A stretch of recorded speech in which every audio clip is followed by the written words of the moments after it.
Activity. మొన్న ముత్యాలమ్మ దేవాలయంలో కూడా అక్కడ ఒక మీటింగ్ పెట్టి అక్కడ విగ్రహాన్ని ధ్వంసం చేయడం జరిగింది.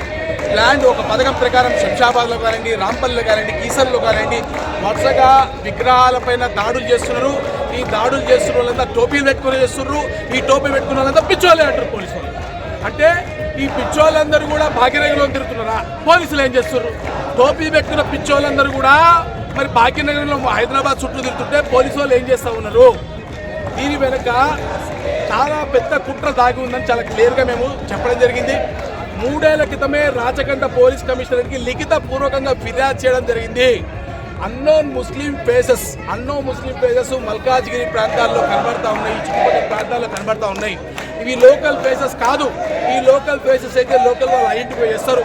వీళ్ళకి ఆధార్లు వస్తున్నాయి, ఓటర్లు వస్తున్నాయి, వీళ్ళు ఇన్ఫిల్ట్రేట్ అవుతున్నారు.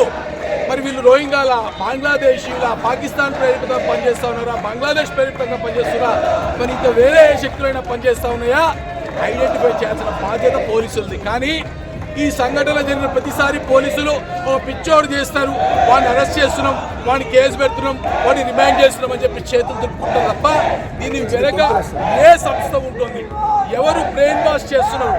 వాడంతా బహిరంగంగా ఇంకా చేసినట్టే కొడతారని తెలియదా?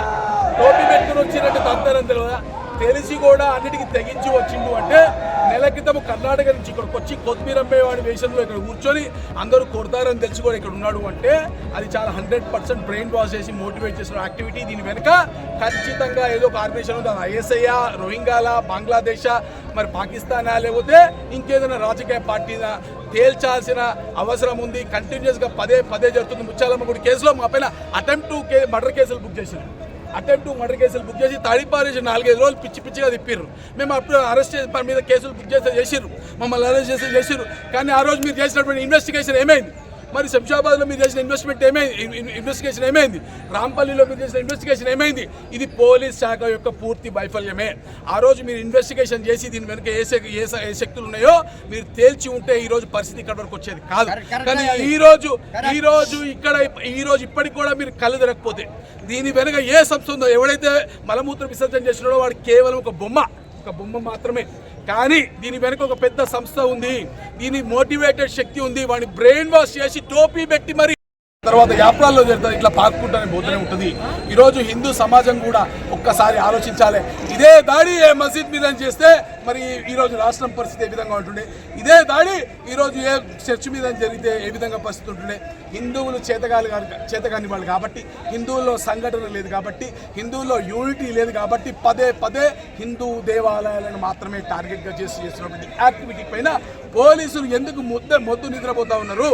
ఖచ్చితంగా ఈ రాష్ట్ర ప్రభుత్వం దీనిపైన సమాధానం చెప్పాల్సిన అవసరం ఉంది. దీనికి జిల్లాకు ఇన్ఛార్జ్ మినిస్టర్ గారు ఉన్నారు. ఈ ఇన్ఛార్జ్ మినిస్టర్ గారు ఆఫీస్ పైన దొరకలేరు. వారైనా కనీసం ఓపెన్ నోరు తిప్పి ఒక కాంగ్రెస్ పార్టీ నాయకుడిగా చెప్తలేనానికి నేను ఒక బీజేపీ ఎత్తులను ఒక హిందూగా ప్రశ్నిస్తున్నా. సాటి హిందూగా మరో హిందూని ప్రశ్నిస్తా ఉన్నాను. నువ్వు నిద్రపోతున్నావా? నీకు రక్తం మరుగుతలేదా? ముఖ్యమంత్రి గారు, నీవు నిద్రపోతున్నావా? నీకు రక్తం మరుగుతలేవా? మనం ఇన్ఛార్జ్ మంత్రి గారని నేను అడుగుతున్నా. మీరు దయచేసి హిందువుల పక్షాన నోరు తెరవాల్సిన అవసరం ఉంది. కేవలం ఒకే పక్షాన టోపీ పెట్టుకున్న వాళ్ళ పక్షాన మీరు పదే మాట్లాడబట్టికే ఇటువంటి సంఘటనలు జరుగుతూ ఉన్నాయి.